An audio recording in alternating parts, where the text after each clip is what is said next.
Hello and welcome to Visiting Dugout, a Fans First Sports Network production. I am Crystal O'Keefe. Today I have Wick back on from Red Reporter to chat about the Reds. Wick, it's been just a little while. We don't play you as often, so do you mind reintroducing yourself?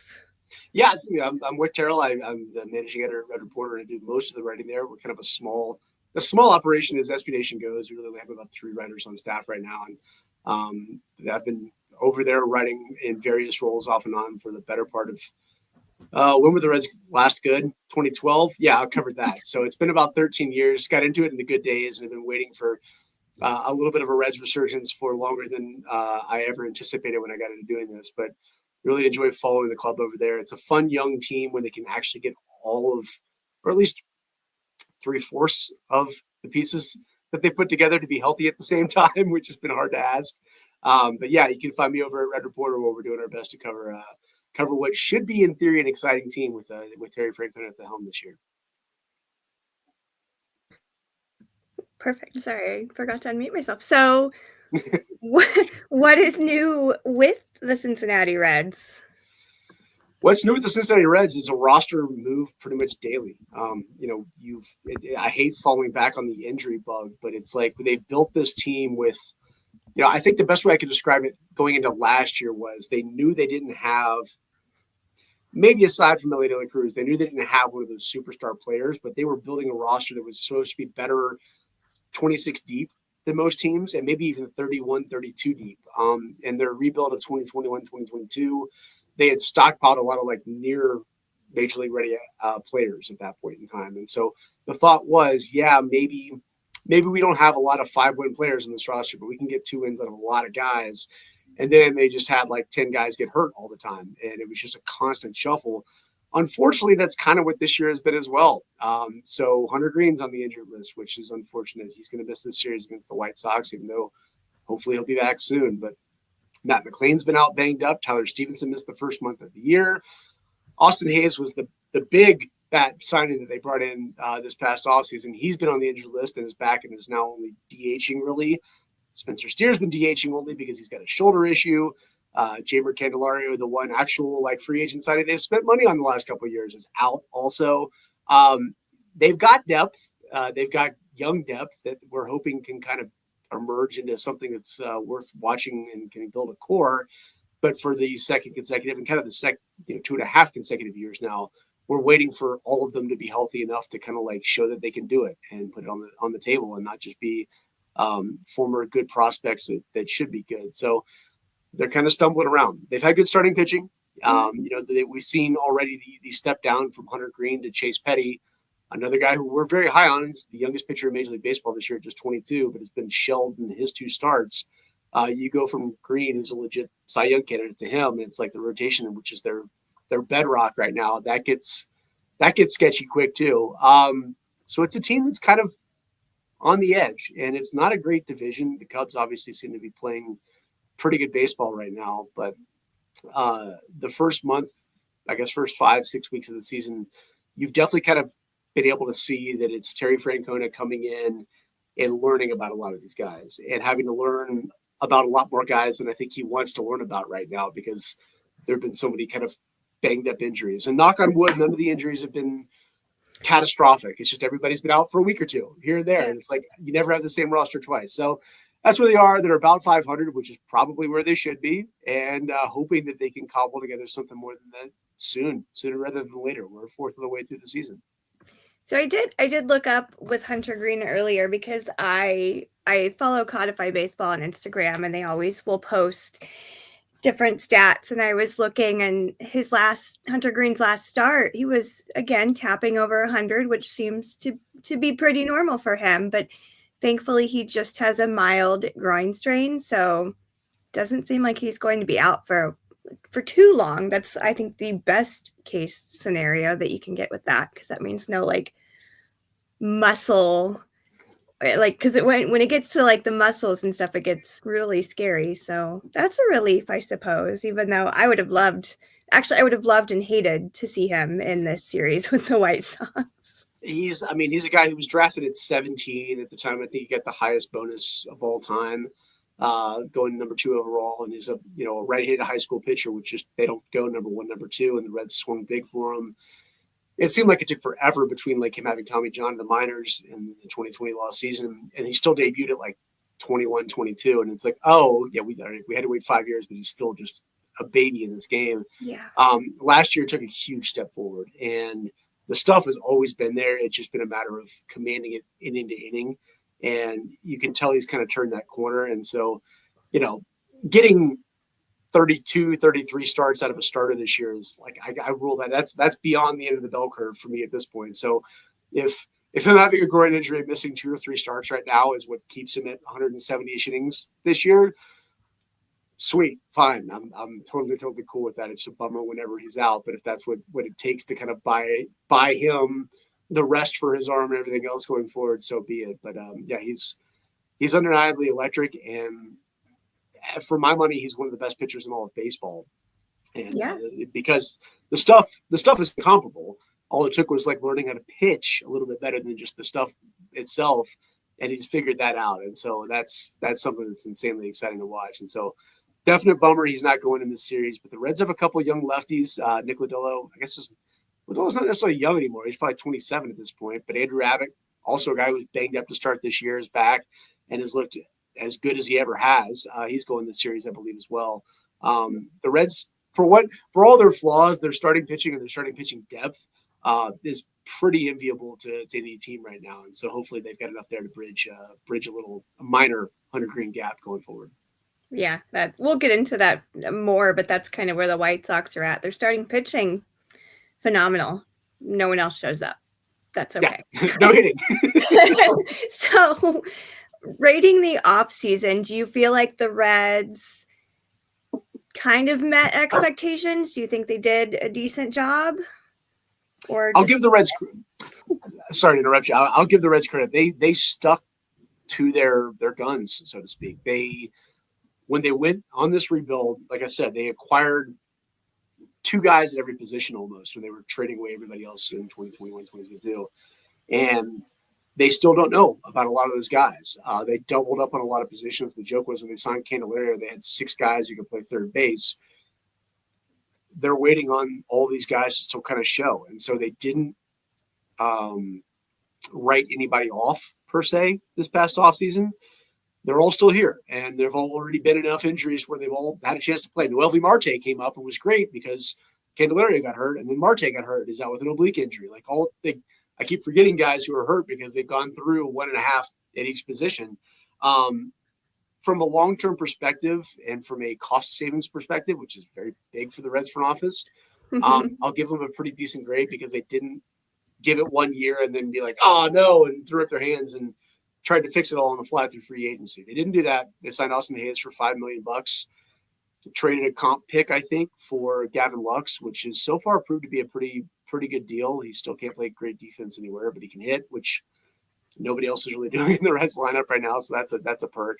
I guess I'll give him probably like a B- or so because I was hoping for a lot more. I hoped that Hayes would have been somewhat bigger. I didn't expect him to go out and sign Teoscar Hernandez or Anthony Santander, but I was hoping they had enough financial flexibility and enough prospects to maybe make a deal for a bigger bat. Admittedly, it was kind of hard then as it is now in hindsight to go out and see like, oh, they should have traded for this guy. They should have traded for Luis Robert, because he was on the market and he'd be a great fit. Well, what's he done so far this year? He's done a lot of what the Reds have done so far this year. So, I don't fault them for not going bigger, but it would have been nice from a fan perspective to see it be a little bit greedier. We'll see how much that changes going over the next 120 games because right now it's like they could use a couple more bats. So yeah. So and I know we missed. I don't think we played I don't think you were here last season, so we might have missed that. But Joey Votto, are they going to retire his number one day? I think they'll retire his number. Yeah, for sure they will. I think the way he exited the franchise, I think got a lot of focus relative to how much he appreciated being with the Reds and how much the Reds really did appreciate having him around for as long as they did. So I think the further they get from that, the more they'll forget the severance, and the more you'll begin to realize just how great. Well, I hope the Reds will begin to realize just how great of a player they had for the better part of 20 years in the organization. He was drafted in 2002. He's a Hall of Famer, and obviously he'll go in a Reds cap because he never quite made it with a Blue Jays cap. And I think it's impossible not to retire his jersey at that point in time. I think the Reds, they won't admit this because who's going to put a mic in their face and ask them if they'll admit this, but they don't. I don't think they appreciated just what they had at the time, which is kind of hilarious because you look back at when he got signed to his extension, they signed perhaps the most analytically minded and sabermetric friendly player in all of baseball. But they signed him because he had like 37 homers and 113 RBIs at the time. It's like they signed a guy for their reasons who ended up being the kind of the patron saint of other reasons. And then they were a team that was failing to adapt to those other reasons for the rest of his career. They couldn't find anybody else who met those kind of standards to pair with him going forward. And which, I had a chance to cover that day to day, which was hilarious in the time. But I think undeniably he will be remembered in Great American Ballpark for a long, long time. And I hope he's back within the confines of the organization in some role or some ambassador role sooner than later. Although I will give him this, like when you play baseball into your 40s, and I cracked 40 as well, go do something for a year or two, man. Like have a summer, go skiing and hurt your knee and not care about insurance. Like go do stuff for a couple of years and then maybe come back in 2 or 3 years, 4 years, 5 years even, and say, I want to watch baseball and talk about it a little bit more. I think he'd be amazing at that. But I'm kind of glad for him that we don't really know what he's up to these days. He's not super active on social media. And for all I know, he's on a hammock in Phuket reading a book every day. And for that, I applaud him. So that's where I hope he is. I do miss leading up to even just being signed anywhere. His social media presence was phenomenal with the grocery carts and the ridiculous outfits. And then he did get picked up by the Blue Jays, and he posted the baby picture of him with the little Blue Jays bib. My heart, I know. Yeah, I do miss that because he is Canadian. I don't know that everybody realizes that, but he is. Yeah, that's why he's so an absolute treasure, And the whole bus driving skit thing as well, where I can't remember who it was that originally asked him what you want to do when you retire. He's like, I want to drive the bus, and he was dead serious about it. And how like it wasn't just a one-off. He had like an entire 3-minute spiel about why he wanted to go into it. It was fantastic. And it's like, dude, whatever he wants to get into, he will get into. And I can't wait to follow that. But yeah, I do miss the, we used to joke it was 2 out, nobody on, and Joey Votto steps to the plate, bottom of the first inning. So that's, at least we had that. yeah. The good old days. Yep. So say you've got a pretty healthy team, like say Hunter Green is back and he's doing Hunter Green things. How are you feeling heading into this season, just in general? So I think they've got a talented young club. They need, that's where the juggle I talk about is, where, when you build a roster that is built on its depth more so than its star power. And this is something that David Bell cut a lot of flack for the last couple of years. And I didn't envy his position. You've got to play matchups. You've got to play platoons. You've got to make substitutions at the right times of games. You've got to pinch hit for the right people. Because if you build in not bit part players, that I think that's kind of a demeaning term, but guys who are definitively better against left-handed versus right-handed pitching, guys who can't play defense very, very well, but can play it okay at 1 or 2 spots. How you squeeze the most out of a deep roster is a whole lot more difficult, I think, on a day-to-day basis than just rolling out a 7-star lineup and making like one tweak in the 8th inning. And so if they do that right, I think there are a lot of guys that could be very, very good in very specific scenarios. But that's a whole heck of a lot to ask, especially when you start running the injury stuff. And so now it's like, when Noelvi Marte and Christian Encarnacion-Strand and Jeimer Candelario all get back, how do you play them? How do you find spots for them? And, the injuries will happen aspect of it is, it'll sort itself out for a way. But like the manager of the Cincinnati Reds is constantly tasked with having to make a tough decision as opposed to an easy decision. You've got to say, I'm picking this guy who's the former top prospect over this guy who's the former top prospect and rolling with that.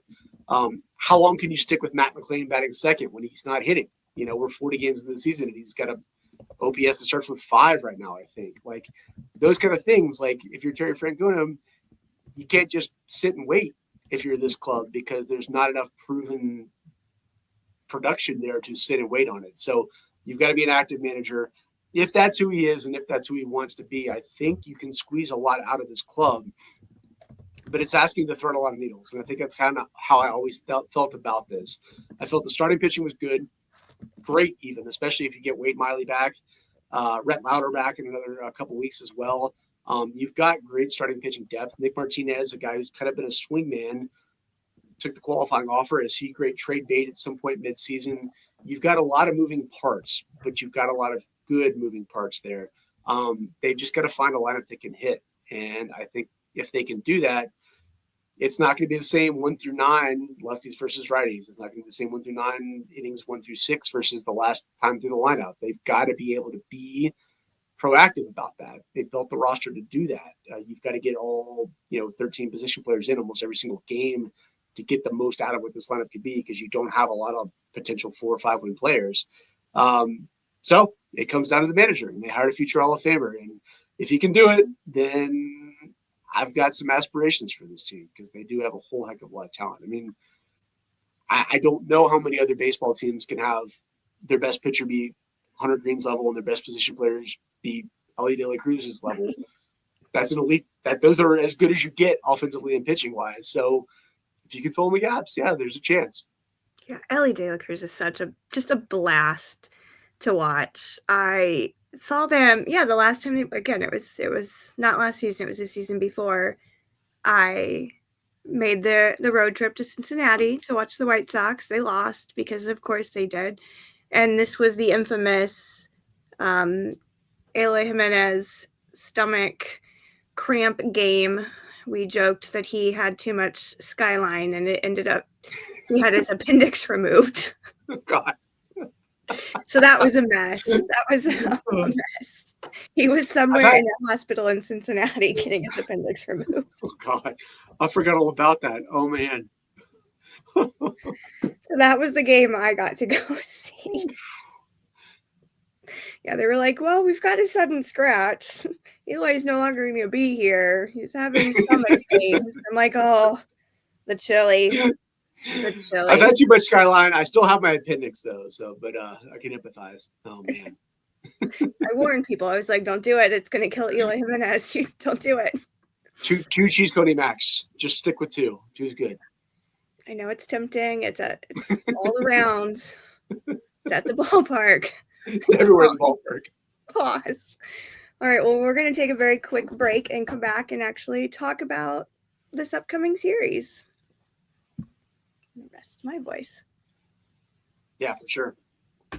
Yeah, it's allergy season out here, so I've just been like stopped up left and right the last couple of days. Oh, yes. It's been miserable. It's been miserable here too.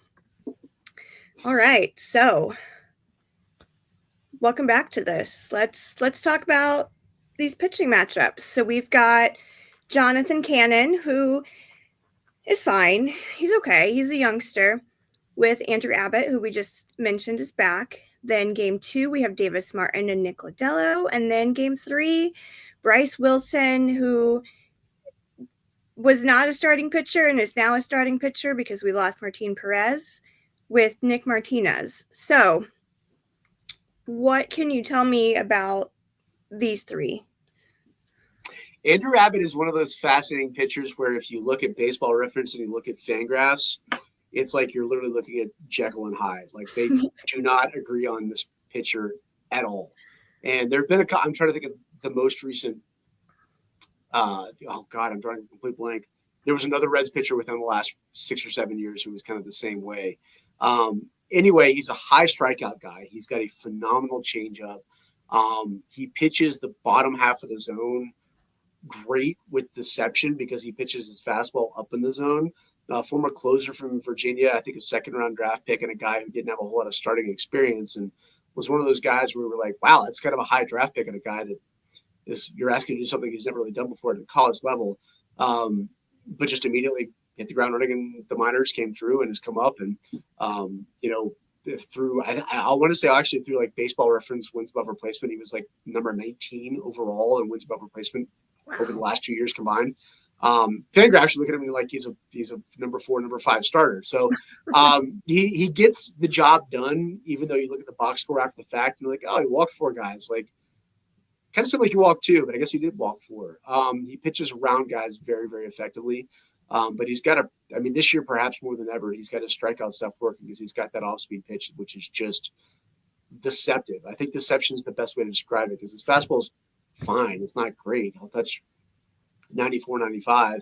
But he's got the ability to replicate that delivery with a changeup that has been this year just devastating. And so, one of the guys who actually kind of gets overlooked, I think, in the Reds rotation, they've got Nick Martinez accepted a qualifying offer. Hunter Green's a potential budding superstar. Nick Lodolo is a former first-round pick who at times has been great, but also been banged up. Rhett Lauder, first-round pick in the mix as well. You've got a lot of other names that kind of occupy the penciled-in spots, and you look up at Andrew Abbott's numbers, and you're like, why aren't we talking more about this guy? Like, he's been pretty dang good. So he's also got this great little stubby mustache, which has always cracked me up. So I'm a big Andrew Abbott fan, and I hope I've talked him into having a great start tomorrow night. Oh, he does have a little stubby mustache. I haven't seen a recent picture of him. Okay, interesting. Yeah, he's got a good pitch face too, and there's some good photos in the Getty archive. Perfect. I can't wait to look when we have some coverage. So the 2 Knicks. Yeah, Lodolo, former, I guess he's twice a first-round pick. The Pirates took him like 40th overall, something in the expanded first-round draft back when he was in high school. Went to TCU, was picked, I think he was the first pitcher drafted in his draft, which is number 6 or number 7 overall. Look at this. My phone's over here and it's turned off. I'm trying to do this by memory tonight. We'll see how that goes. But I think he went number 6 or number 7 overall when he was taken in the first round. Fortunately, the Reds signed him at that point in time.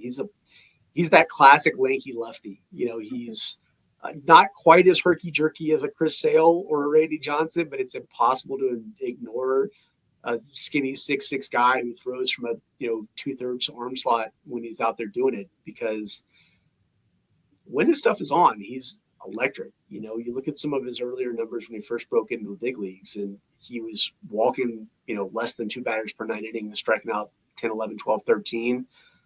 He made his name as a guy who commanded the zone and walked nobody. He did not allow walks. He's tweaked that a little bit as he's kind of tweaked his arsenal, because he's pitching more pitches that start in the zone and move out of the zone, as opposed to trying to throw breaking balls in the zone, which is up the strikeout percentage as long as you can be deceptive enough and look at your fastball. So he's struggled with that a bit. He's also just had the freakish injuries, and not like knock on wood, not the devastating kind, but like blisters and like strained finger tendon and like a shin stress reaction, even though he didn't get hit by a pitch. He was just from like landing on the wrong spot each time. And like, you look up and it's like, wow, he hasn't pitched nearly as much as you would have thought he would have through the first 3 full seasons of his big league career. And it's not because like the big things aren't working. And so if he can continue to dodge the little things, I think he's got the talent to be a front of the rotation guy. And I talk about, when you ask the Reds offseason grade, Lodolo's a guy who they didn't go out and try to like overlap. They weren't like, well, nope, screw him. He had his chance. We're getting somebody more established. Like, he's kind of almost the poster boy of that. It's like, just give him one more year, and maybe this is the year. And hopefully this is the year, because he's looked really, really good to start this season so far. So it almost sounds, well, first off, the freak injury does sound very Chris Sale-ish, though, because I swear that man, just the most ridiculous injuries and time in all of baseball. I mean, not just the White Sox, just in baseball in general. But at the same time, he sounds almost like he's on the level of lanky lefties like Garrett Crochet. Yeah, it could be, because Crochet didn't have a whole lot of experience before he just clicked and broke out. He came right in. The same way.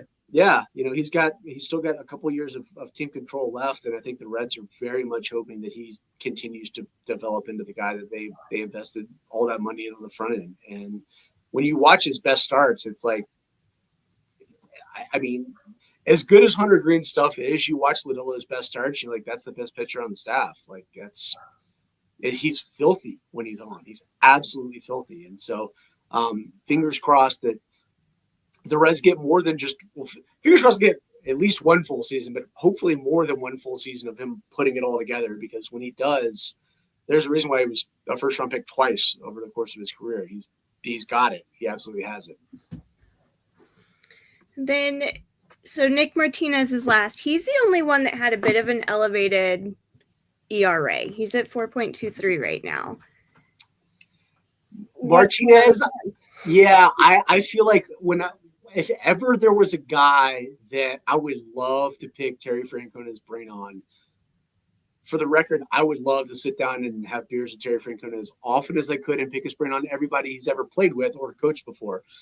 But on the current Reds roster, he's the one guy where you look at his splits, and he has pitched phenomenally through the first 5 innings of games, basically every start this year. First 2 times in the order, he's pitched very, very well every single time this year. And we know he's a guy who's kind of been a swing man. He spent a lot of time in the bullpen last year also and pitched well enough down the stretch as a starter to kind of warrant that qualifying offer that was a very, very questionable, should I take it, should I not take it kind of move. He accepted. The Reds immediately put him back in the rotation. He seems so much like a guy who can get you like 60 pitches and like 12 to 15 outs. And Terry's asked him to get like 18 outs like 3 times, and every single time the last thing has gone poorly. And I would love to see like his inherited runners going in, because I feel like every single time he leaves with 2 men on in the 6th, they both score. Final line looks terrible. And like I watched him pitch through the 4th, and he looked great. He was hitting every single spot. Never has the devastating, overwhelming fastball, but hits the spots so well. Induces weak contact in a way that Johnny Cueto used to always do, because it's the spin's hitting the right corner of the zone at the right time, and you've got the wrong swing coming in at the right pitch. Martinez is so good at that for a little bit of time. And when I say Francona is really trying to learn this roster, it's like he keeps asking Martinez to be just a little bit more than that, probably knowing that he's probably not, but at least giving him that chance to kind of show that he could be, and doing that early on in the year. I don't think you would have seen him do that if they were 8 games over 500 and this was August. He'd be going right to the pin at the end of the 5th inning. I think that's kind of how Francona is. He's, this guy, he's going to be a big free agent at the end of this year. Let's see if give him the chance to go do that. Maybe buy me an inning out of a bullpen that's got a lot of turmoil in it right now also. So very long-winded way of saying, I think Nick Martinez is better than his ERA shows right now.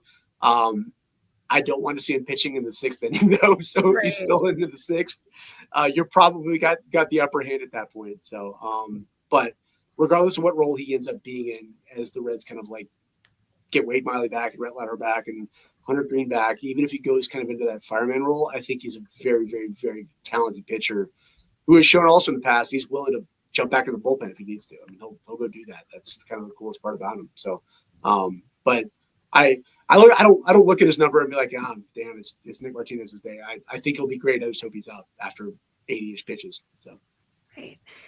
You mentioned Johnny Cueto. I miss him every day. I introduced myself and I'm like, I've been writing about the Reds for so long. I'm like, that's what got me into the Reds. And they had Jay Bruce. We called him Affable Jay Bruce because he was the most affable player of all time. Yeah. Votto coming through, Drew Stubbs, Johnny Cueto. They had old Bronson Arroyo in the leg kick up to here. Like a really fun team to get to watch. Like that's what got me into writing about baseball. And yeah, more of that, please. Johnny Cueto, he's just always been so much fun to watch. He's the definition of just a workhorse pitcher. He's incredible. And I will never forget the video of him just like running like his like pre-game workout, just running up and down the stands. Yeah.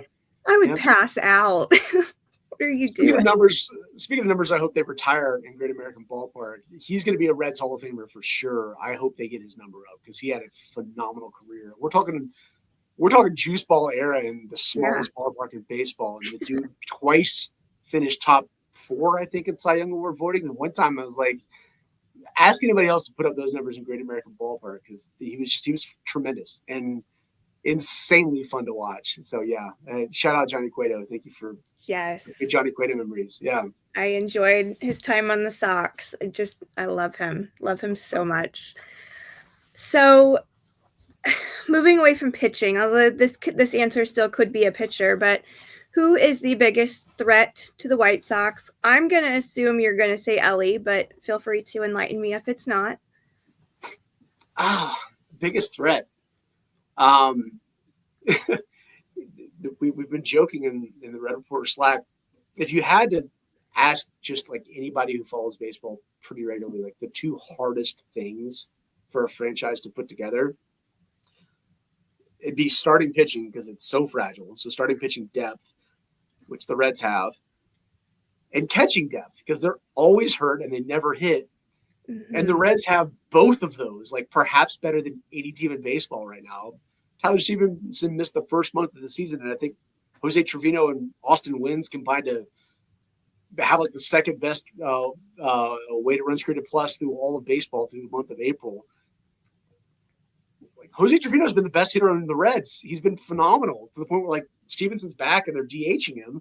They carried all 3 catchers because you can't cut Wynns and somebody will claim him at this point. He's got no options left. So the 3-headed monster of Reds catchers are like, that's the bedrock of their offense right now. So I think Trevino leads the team in doubles as the catcher who plays 2 out of every 3 games so far this season. So that's, to be honest, he's the most lethal offensive force.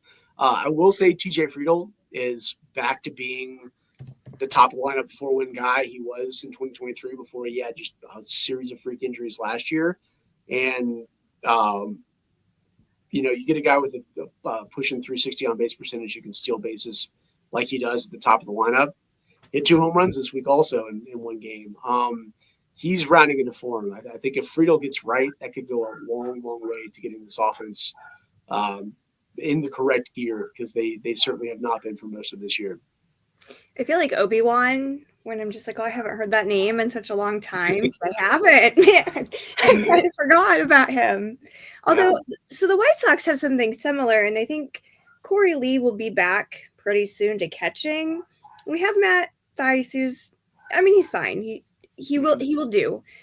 But they recently brought Edgar Cueto up, and he has been phenomenal. Great addition to the team. And then they have Kyle Teal still kind of hanging out, which I'm really excited to see what he can do. So it's nice to actually have that catching depth and to have semi-competent starting pitching, because, that is very rare. Yeah, it's like, I mean, the Reds, Tyler Stevens was out the first month of the year, and like going into spring training, like, why did they spend all this capital going to get Jose Trevino? And sure enough, like, tweak soft tissue injury muscle, and Stevens is out for a month, and you're like, wait, thank God we traded for this guy. Austin Wynns got DFA'd 3 times last year, and he's suddenly getting quality playing time. Established catching depth is impossible to find, and yet somehow the Reds have managed to put it together. It's been the biggest perhaps reason why they're not 5 or 6 games under 500 right now, because that combination has really been that good so far this year. That's good. Yeah, it's a nice thing to have. That is the only really advantage that the White Sox currently have. That and like Chase Meadroth right now, and Tim Elko, who just came up and won the game for the White Sox yesterday. The fun part about it, the fun part about the Reds catching, kind of carrying the offense so far, if you look at the Reds' offensive production by batting order position, they're basically like god awful 1 through 7, and the best in baseball in the number 8 and number 9 spots, which shows you they didn't really expect any of this, because they wouldn't be batting those guys down there if they knew that's how good they could be. So it's like they still don't expect, because they haven't moved them up either. So it's borrowed money that they're getting from what those guys have done. But you look at like for the 1 through 7 spots, and like the weighted runs created plus is like 63 and 54 and 72, and then you get to number 8, it's like 120, 134. I'm like, oh, maybe let's get those guys some more at bats each game. Well, yeah, the other day they had Andrew Vaughn, who has become the bane of my existence on the White Sox, DHing. And I'm like, okay, interesting. And at third, and I'm like, that's not where he should be. And then they have Tim Elko, who, like I said, hit a 3-run bomb yesterday for Mother's Day, like batting 7th or 8th. And I'm like, what are we doing here, guys? What are we doing here? Yep. Let's phase Andrew Vaughn out, but he keeps buying himself extra days. Yeah. Because he'll hit a home run or he'll get an RBI. And I'm like, where was that for the past month and a half now, Andrew? Because I would have appreciated that way earlier. Would have been nice. Yeah. Talking shit about you. Oh, we have a one-sided beef. I hope he doesn't read my. I'll be banned from SB Nation. So, as far as keys to winning this series, what do the Reds need to do? So this series, I mean, hitting is the key. Their production at home this year has been abysmal. I'm going to try to remember this also because I know I looked at it earlier. I think they got a 75 weighted runs created plus in home games this year, which is the worst in all of baseball. They've hit like 8 more home runs on the road than at home, even though they play in Great American Ballpark. So hitting at home is going to be the key. Like that, you got to do that. You've got to win at home anyway, much less produce in the ballpark that is most conducive to it. But on the more longer term thing, what they really need to fix right now is their bullpen. They went into the season with Alexis Diaz kind of penciled in as their closer. He got hurt in spring training in part because he couldn't find the strike zone, and they thought it might have been like a tweaked hamstring issue, and it was a delivery and mechanics thing. Kind of brought him in slowly, and it just didn't work, and he was a disaster. The velocity was way down, so he got optioned back to AAA. There's not a whole lot of established bullpen experience, especially the back end there. Taylor Rogers has some experience there, but they're not really willing to use him in the closer role. Graham Ashcraft has probably looked the best down there. A guy who was a starter the last couple of years, and much like Nick Martinez, was very much better suited in a 2-pitch role where he'd go 2, maybe 3 innings and is now excelling, but he's not closed before. They got to sort out the bullpen. They've got to sort out a hierarchy there, and they've got to get people in roles where Francona is comfortable with, because he's not really been going to the same guys twice. And that's something that any good team's got to figure out, and the sooner the better, because it's kind of a dice roll every single time a pitcher gets pulled. We have no idea who's coming in for that role. We've watched it. Our Slack channel has been very, very active about it. And it's like, oh, he's going with Scott Barlow here. Like, what's he seeing? I don't know. Like, we'll find out because it's kind of just been a toss-up. So the quicker they can figure out that bullpen, the better, because it's kind of a fingers crossed and hope it works out kind of thing right now. Yeah, I get that. So on the other end of that, then, would you say the bullpen not figuring it out is your biggest fear heading into the series? Yeah, potentially, yeah. When I mentioned their lineup by lineup offensive production, I know that because I looked up to see where they ranked from the number 2 spot in the order, because that's basically been Matt McLain all year, short of the 10-day injured list spell he spent, which was the minimum, came right back on no rehab. They've got the worst production for the number 2 spot of any team in baseball. How long you stick with the lineup that they've gone with, which has been Friedel 1, McLain 2, Ellie 3, and then kind of a little bit muddied going from there forward because there's been so many other injuries. Like, how quickly do you team move to shake that up? Because Terry Francona has talked insanely high about Matt McLain. Another guy who was also a twice first-round draft pick, always well-regarded prospect, always well-regarded hit-first guy, but has been struggling badly this year after missing all of last year and missing the last 2 months of 2023 as well.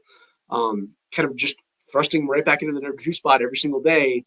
That's a big ask for a guy who doesn't have a huge track record. I think he played 89 games in 2023 in his breakout year, and that's what they're banking all of this on. So how quickly they choose to kind of tweak that lineup versus just continuing to put him in there in a spot where he hasn't succeeded so far this year is probably my other that's the other looming cloud above the Reds offense right now, because and it's not just Matt. I mean, Ellie's struggled relative to how good he could be lately. Mm-hmm. He's had his spurts. He homered earlier this week as well. But when do you shake that up? Do you move Ellie to lead off and bump McLean down to 4 or 5 and get him a few, less pressure at bats? I don't know. I'm not the Hall of Fame manager who's in charge of this each game, but there's been a distinct, very, very, very hot or very, very, very cold aspect of this lineup that hasn't really moved a whole lot at the top. Not all Hall of Fame managers know what they're doing. Please learn from the White Sox.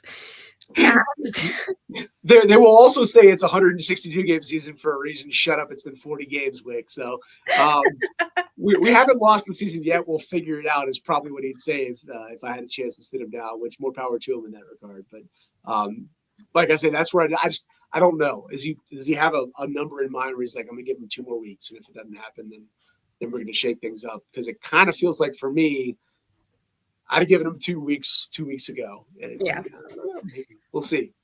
To be fair, I constantly remind myself of how many games are in a season. And then I'm like, oh, but I'm covering like 100 of those games.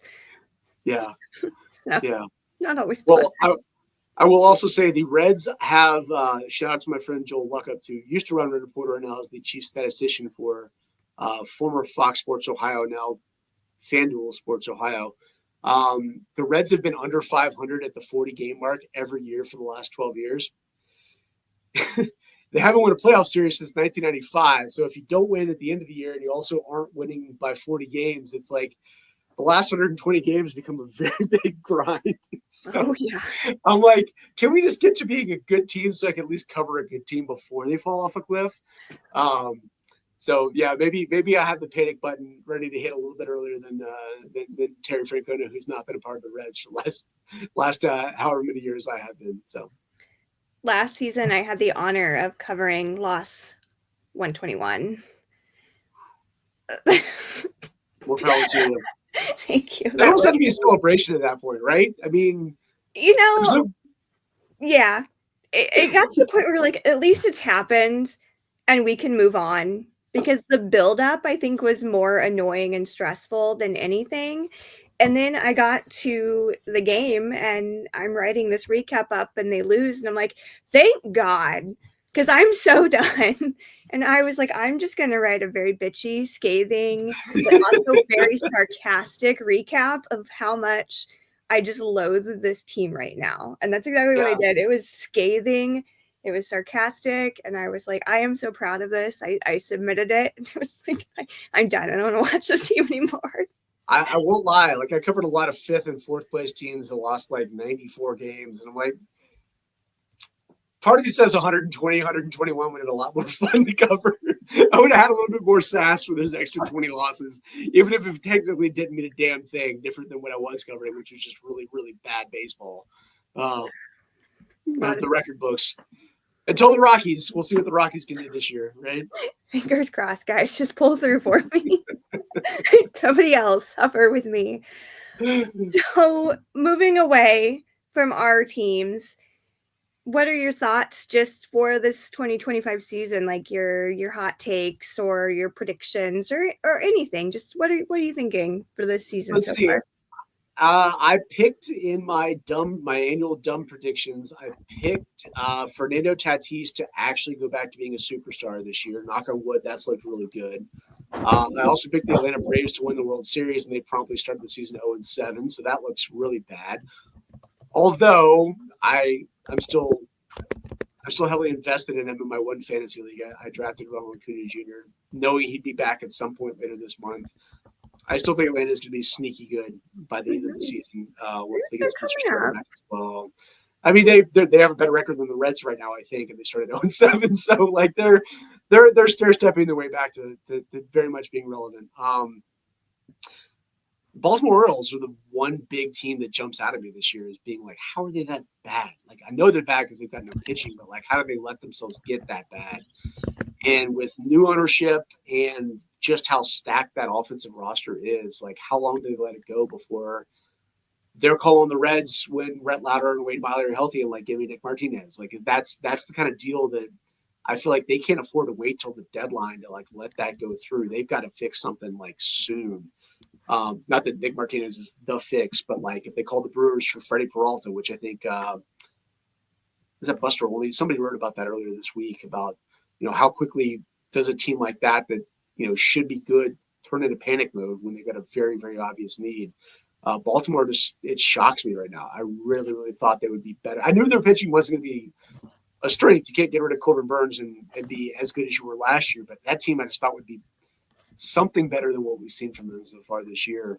And then you're just trying to beat the Dodgers at this point. I think is what it comes down to, is that they're going to be there. They're going to have all those pieces that are missing right now rolling back in towards the end of the year. And it's a pretty epic lineup they've got put together there. But I picked Atlanta because I thought they had it in them. I feel like they've kind of got that every other year sort of feel to them. And it felt like this year could turn back into one of those years for them. But that's what I picked to start the year. And I haven't jumped off those bandwagons just yet, even though, like I said, 40 games for me that's panic area for the Reds if you haven't found a way to get over the hump yet. Right.